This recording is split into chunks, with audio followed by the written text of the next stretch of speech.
Shalom Jemaat HKBP Semarang Barat yang dikasihi Tuhan Yesus Kristus. Hari ini kita kembali melaksanakan pertanyaan sektor. Sebelum kita memulai, kita bersaat teduh sejenak. Saat teduh dimulai.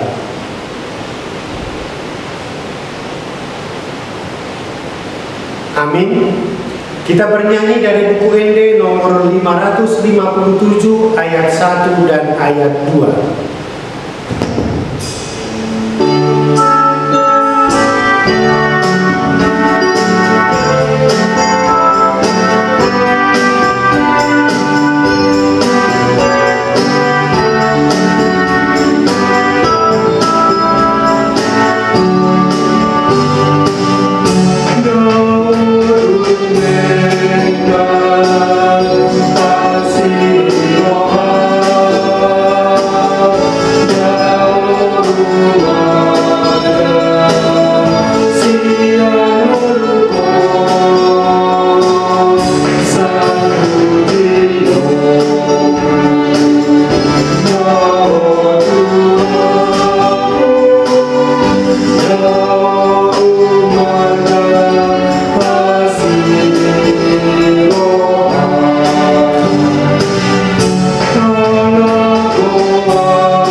Di dalam nama Allah Bapa dan di dalam nama anaknya Tuhan Yesus Kristus dan nama Roh Kudus yang menciptakan langit dan bumi.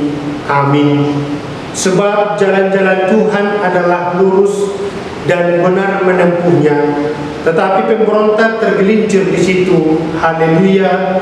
Marilah kita berdoa. Ya Tuhan Allah yang Maha Kuasa, Maha Benar dan Kudus, Engkau melawan dan mencerai-beraikan orang-orang yang congkak, tetapi menginginkan orang-orang yang rendah hati. Karena itu kami memohon kepadamu, tolonglah kami menjauhi kesombongan, supaya kami jangan tinggi hati, tetapi bimbinglah kami dengan Roh Kudus, supaya kami rendah hati, lemah lembut, penuh cinta kasih, jujur dan sopan terhadap sesama manusia, oleh karena anakmu Tuhan Yesus Kristus. Amin. Epistel untuk pertanyaan kita pada saat ini tertulis dalam kitab Pengkhotbah 2 ayat 4 sampai 11. Demikian firman Tuhan. Aku melakukan pekerjaan-pekerjaan besar, mendirikan bagiku rumah-rumah, menanami bagiku kebun-kebun anggur. Aku mengusahakan bagiku kebun-kebun dan taman-taman, dan menanaminya dengan rupa-rupa pohon buah-buahan. Aku menggali bagiku kolam-kolam untuk mengairi dari situ tanaman pohon-pohon muda. Aku membeli budak-budak laki-laki dan perempuan, dan ada budak-budak yang lahir di rumahku. Aku mempunyai juga banyak sapi dan kambing domba, melebihi siapapun yang pernah hidup di Yerusalem sebelum aku. Aku mengumpulkan bagiku juga perak dan emas, harta benda raja-raja dan daerah-daerah.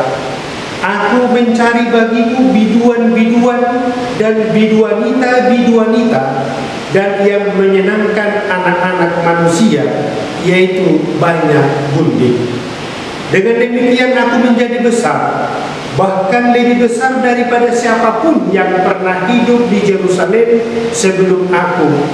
Dalam pada itu hikmatku tinggal tetap padaku. Aku tidak merintangi mataku dari apapun yang dikehendakinya, dan aku tidak menahan hatiku dari sukacita apapun, sebab hatiku bersukacita karena segala jerih payahku. Itulah buah segala jerih payahku. Ketika aku meneliti segala pekerjaan yang telah dilakukan tanganku dan segala usaha yang telah kulakukan untuk itu dengan jerih payah, lihatlah, segala sesuatu adalah kesia-siaan dan usaha menjaring angin. Memang tak ada keuntungan di bawah matahari. Demikian firman Tuhan. Berbahagialah orang yang mendengarkan firman Allah serta yang memeliharanya di dalam hidupnya. Amin. Kita bernyanyi dari buku Ende nomor 214 ayat 1.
Damai sejahtera dari Allah Bapa yang melampaui segala akal, itulah kiranya menerangi hati dan pikiranmu di dalam Kristus Yesus Tuhan kita.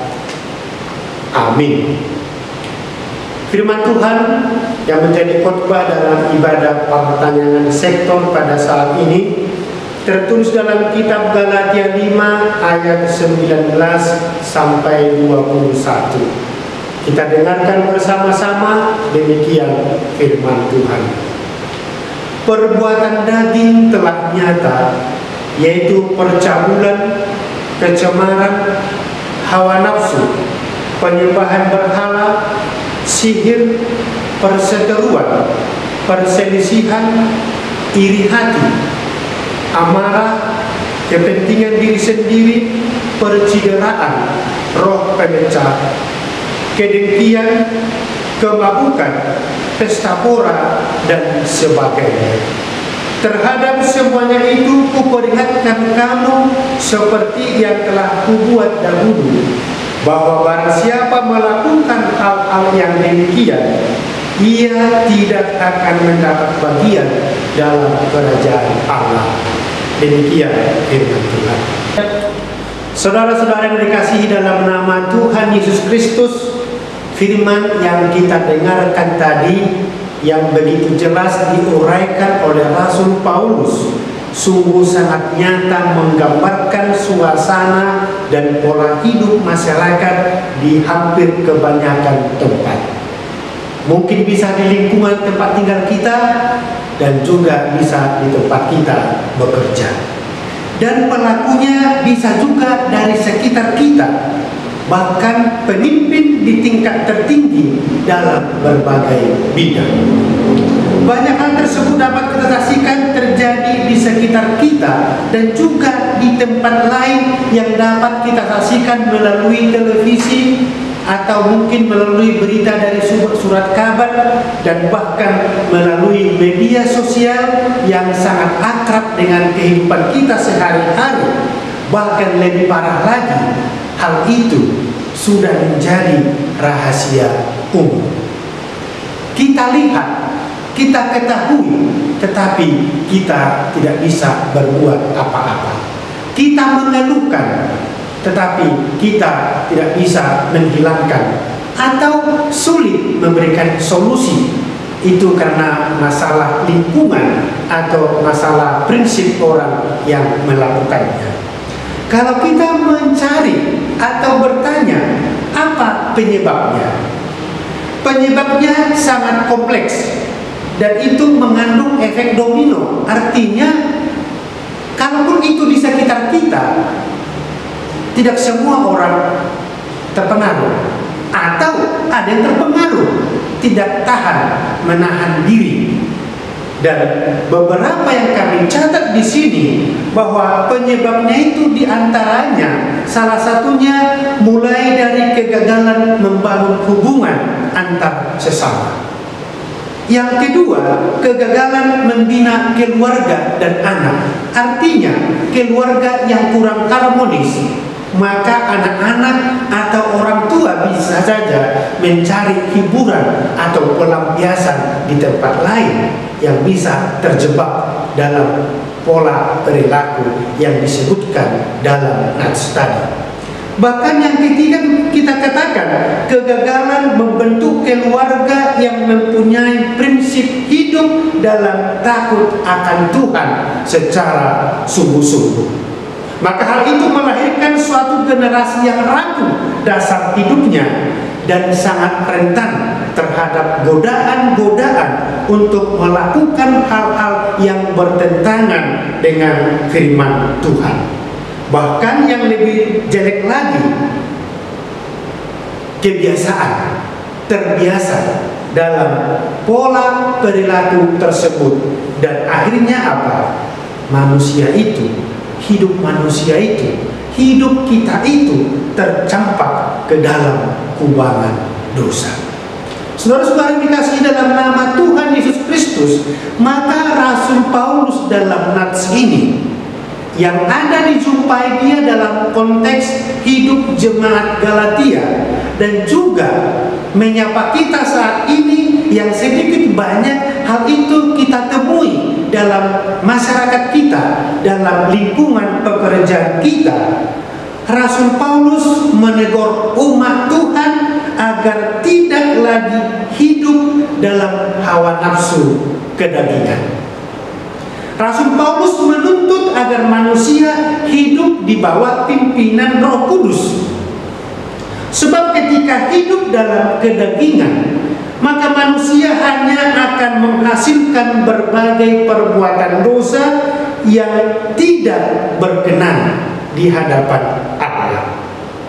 Tetapi dengan tegas kalau kita baca ayat berikutnya, Rasul Paulus mengajak kita jika mau hidup dipimpin oleh Roh, maka hidup manusia akan menghasilkan buah-buah Roh seperti yang diuraikan dalam ayat berikut dalam nats ini, yaitu dalam ayat 22 sampai dengan ayat 23.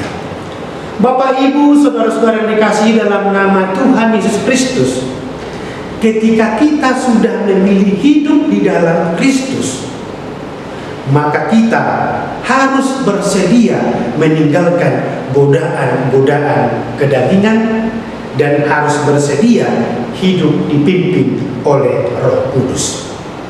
Pemahaman dan pilihan kita ada dalam dua situasi. Hidup kita saat ini ibarat di persimpangan pilihan pemahaman, hanya ada dua, yaitu hidup dalam kedagingan yang menuai kebinasaan atau hidup dipimpin oleh Roh Kudus untuk menghasilkan buah-buah Roh dalam hidupnya. Maka dalam hal ini firman Tuhan mendorong kita semua agar hidup dipimpin oleh Roh Kudus supaya mendapat bagian dalam kerajaan Allah. Hidup dalam buah-buah Roh Kudus supaya mendapat bagian dalam kerajaan Allah. Artinya di sini jangan sia-siakan, jangan kita sia-siakan pengorbanan Tuhan Yesus di kayu salib yang telah menebus kita dari dosa-dosa kita. Maka dalam hal ini mari kita kerjakan keselamatan kita itu dengan takut kepada Tuhan, menuruti perintah-perintah Tuhan, jangan terlalu lemah sehingga terjebak dalam kedagingan. Saudara-saudara, ketika kita sudah percaya kepada Kristus, sejatinya kita tidak bisa lagi hidup dalam perilaku-perilaku yang merusak moral seperti yang diuraikan dalam nats ini. Kita harus hidup dalam pimpinan Roh Kudus. Itu artinya kita punya kerinduan untuk mendengar dan memelihara firman Tuhan setiap hari. Ada kerinduan.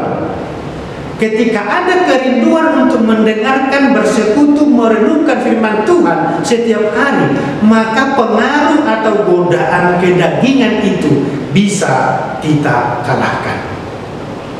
Kita bersedia untuk selalu menaatinya dan peka untuk membedakan antara hasrat pribadi atau kehendak Tuhan.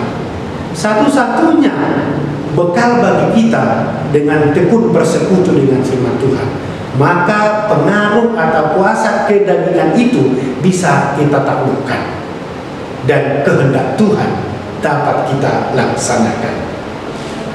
Ketika hidup dipimpin oleh Roh, maka firman Tuhan akan memenuhi pikiran kita. Dengan pikiran kita dipenuhi oleh firman Tuhan, tentu semua tindakan kita tidak dikendalikan oleh hawa nafsu lagi, tetapi didorong oleh kasih Kristus saja. Karena Allah menciptakan kita tentu menjadi makhluk hidup yang berakal, manusia yang bermoral, sehat dan kuat. Dan manusia atau kita diciptakan Allah agar hidup kita tertata dengan baik. Kalau Rasul Paulus mengatakan kepada jemaat Roma, janganlah menjadi serupa dengan dunia ini. Memang kita tinggal di dunia, tetapi bukan menjadi sama dengan dunia. Harus ada perbedaan. Harus ada yang membedakan kita dengan orang-orang yang tidak mengenal Kristus. Maka kita yang telah menerima anugerah, kita yang telah diselamatkan, harus mampu untuk menaklukkan keinginan dan itu, supaya jangan terjebak, tetapi kita menghidupi keselamatan yang daripada Tuhan. Maka tujuan hidup kita di dunia ini jelas. Jangan hanya kenikmatan duniawi, tetapi segala sarana yang kita miliki di dunia ini membawa hidup kita kepada tujuan yang jelas, yaitu surga abadi. Artinya apa? Banyak sarana kita miliki, mari kita pakai untuk mendekatkan kita kepada Tuhan. Jangan menjauhkan hidup kita dari Tuhan. Amin.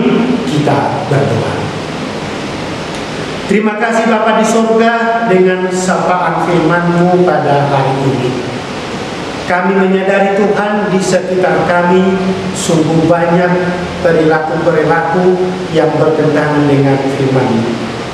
Dan kami secara keberadaan kami tidak mampu untuk menghilangkannya. Kadang kami sulit melihat dan kami bergumul, tetapi kami hanya berserah kepada-Mu. Engkaulah Tuhan yang melindungi kami. Kalaupun itu ada mungkin di sekitar kami, Engkaulah menjagai kami Tuhan, supaya kami jangan terjerumus kepada perilaku-perilaku kedagingan. Tetapi biarlah kami dituntun oleh Roh Kudus-Mu, sehingga hidup kami hidup di dalam roh dan kebenaran.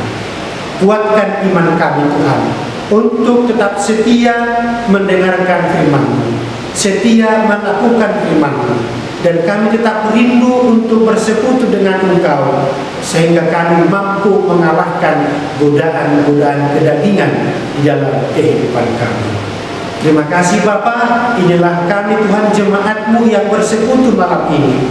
Mari jagai kami Tuhan di masa pandemi ini.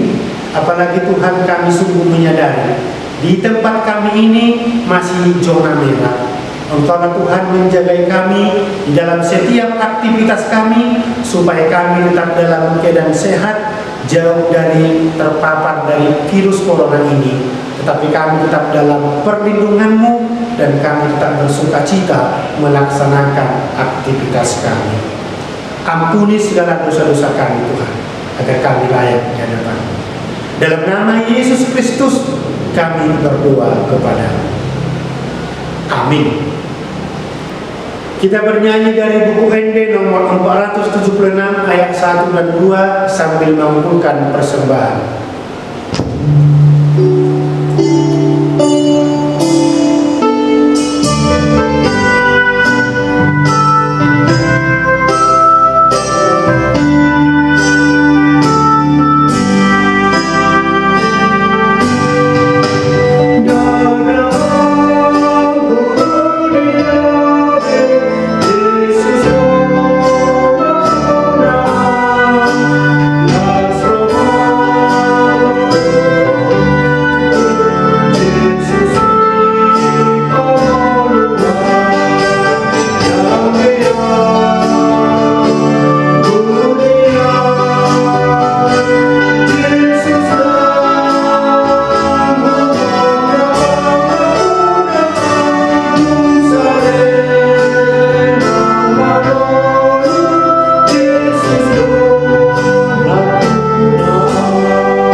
Marilah kita menyerahkan persembahan kita kepada Tuhan, kita berdoa. Ya Allah Bapa kami yang di surga, kami mengaku bahwa Tuhan adalah sumber dari segala karunia yang melimpah dalam kehidupan kami masing-masing. Sebagian daripada karunia itu kami serahkan kembali sebagai persembahan kepada Tuhan. Terimalah dan berkatilah persembahan umat-Mu ini, agar dapat kami pergunakan untuk pekerjaan dan pelayanan kerajaan Tuhan di dunia ini. Bukalah hati kami untuk mengenal betapa banyak berkat dan karunia yang kami peroleh dari Tuhan, supaya kami senantiasa bersyukur kepada-Mu di dalam nama Yesus Kristus Tuhan kami. Amin. Kita bersama-sama mengucapkan doa Bapa kami. Bapa kami yang di surga, dikuduskanlah nama-Mu, datanglah kerajaan-Mu, jadilah kehendak-Mu di bumi seperti di surga. Berikanlah kami pada hari ini makanan kami yang secukupnya, dan ampunilah kami akan kesalahan kami, seperti kami juga telah mengampuni orang yang bersalah kepada kami. Dan janganlah membawa kami ke dalam pencobaan, tetapi lepaskanlah kami daripada yang jahat. Karena Engkaulah yang mempunyai kerajaan dan kekuasaan dan kemuliaan sampai selama-lamanya. Amin. Anugerah Tuhan kita Yesus Kristus, kasih setia dari Allah Bapa, dan persekutuan Roh Kudus kiranya menyertai kamu sekalian. Amin.